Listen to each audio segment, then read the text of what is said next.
we will be sending you a kit for your Promax dispenser. It would include a jug cap, a weight, a filter, zip ties, and a hose. In order to assemble this correctly, what you want to do is put in your cap, your weight, and then your filter. You want to match it next to the jug so you get the right length. So our length will be around here. So you'll grab your zip tie,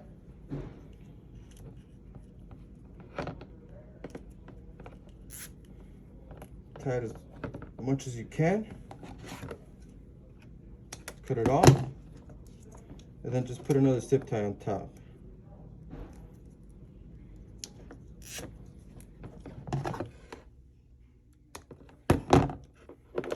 After you assemble your hose, what you want to do is put it in the correct spot.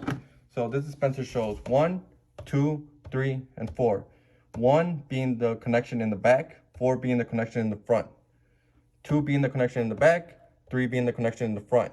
So right now our number 4 is missing a hose. 1, 2, 3, 4. That'll be our deodorizer.